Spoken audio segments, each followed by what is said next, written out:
Flocks of green potato stalks, where blossom spread for sudden flight, cares pink in a frivoled blue, the Arran banners wearing white, and over the potato field, a lazy veil of woven sun, dandelions growing on headlands, showing their unloved hearts to everyone. That's from Patrick Kavanagh spraying the potatoes. People are surprised when they come to this garden in that they almost think of it as an ornamental garden because of the way it's laid out, its aesthetics, its scale, its form. But in fact, it's a productive garden. It's actually very pragmatic.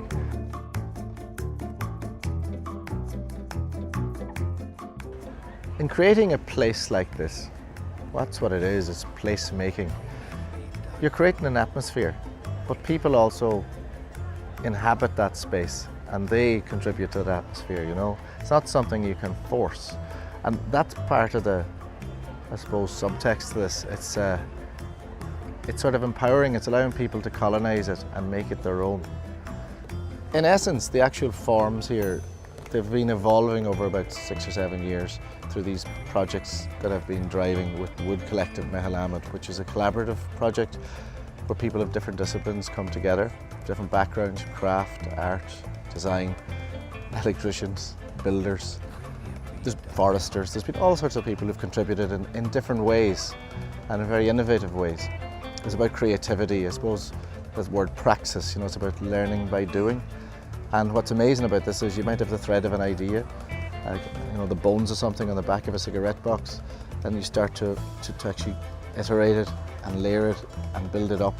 And when people become involved, it's amazing what they bring to a project in terms of just the turn, the sleight of hand. And that's a very satisfying aspect to this. Myself and Eugene had many discussions about how best to use the space and where stuff should go, what plants should go where. As you can see, the herb area was a very complex design, and that had to fit perfectly into the area as well.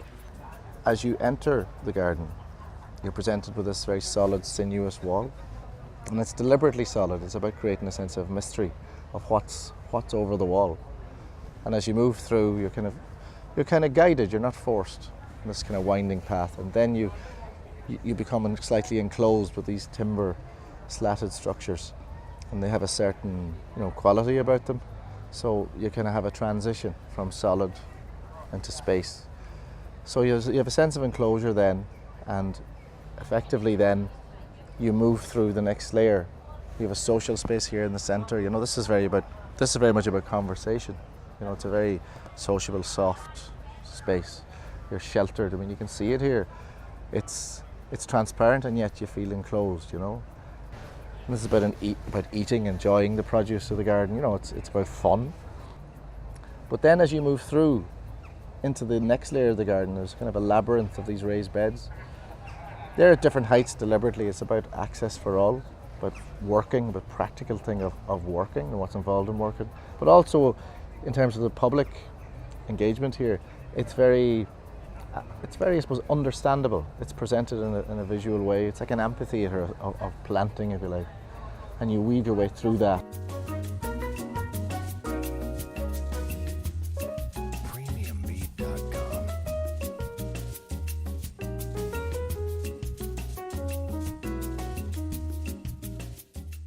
And then to the back of the scheme is the secret place, which is the gardener's room. And that is the engine room. It's an interpretive educational space. It's like a stage set, really.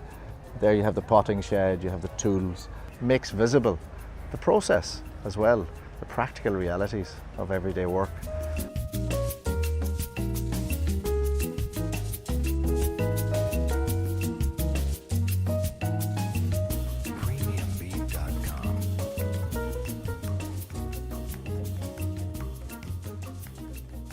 And I suppose most importantly, you have the fertiliser, the compost, which is well, that's about returning organic matter to the soil.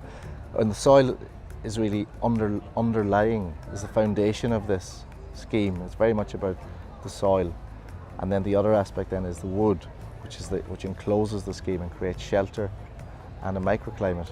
And it's been Very interesting people's reaction to this. You know, they're intrigued and drawn in, which was really the idea of the garden, which was to engage. It's like a stage set in a way. You know, you've got your proscenium, but you've got the wings, you know, and then you've the audience. In some ways, the planting is the audience as well, you know, it's, except it's being viewed. In terms of the contributors to the project, you know, there have been many.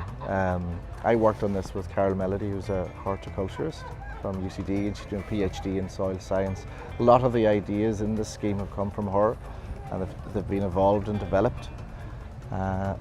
Also, there's been interagency support from the Wood Marketing Federation and their members, and the Department of Agriculture, which is a very important aspect in terms of outreach and credibility.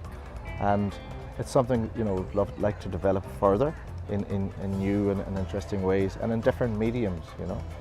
So I suppose, looking forward, I see this as it's an educational tool. I'd like to become an educator and work with educators, but also to create spaces for people in new ways, and in a sense as well, it's about telling stories.